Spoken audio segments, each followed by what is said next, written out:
Hi there, welcome to another math tutorial. In this tutorial, we're learning how to solve this problem. Now, to solve this problem, we're going to use difference of two squares. Now, you could also solve it by expanding this normally and resolving it. But I want to use difference of two squares to show you the power of this algebraic hack. So if this is difference of two squares, I'm going to take this as a and this as b. So this is a squared minus b squared. And if you expand this using the difference of two squares, this will be a plus b and a minus b. So let me expand this using this now. We're going to have root x plus 1 over root x. That's my a.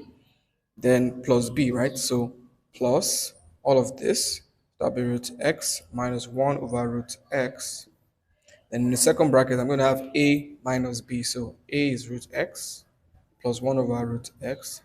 And since it's minus, this minus is going to affect everything here. So I have root x plus 1 over root x. So be always careful when you have that minus sign over there. So I'm going to solve this part, then I'll solve this part, then I'll bring them together and multiply. Okay, so let's solve the first part here.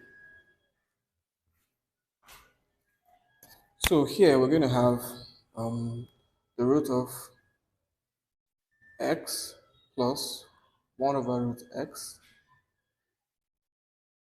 Okay, that's like this. Plus root x minus 1 over root x.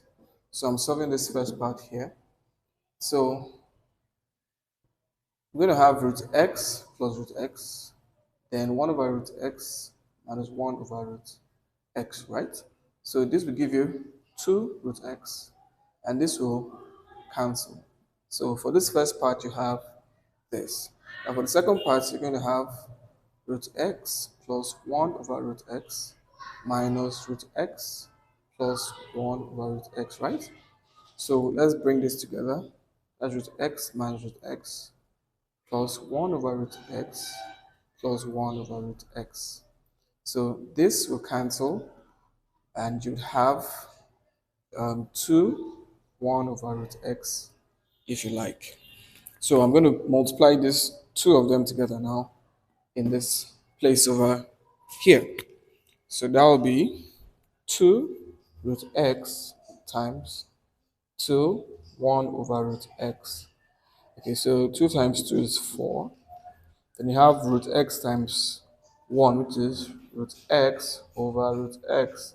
So root x cancels root x, and your answer is 4. So it's really easy. All we needed to do was just use our difference of two squares.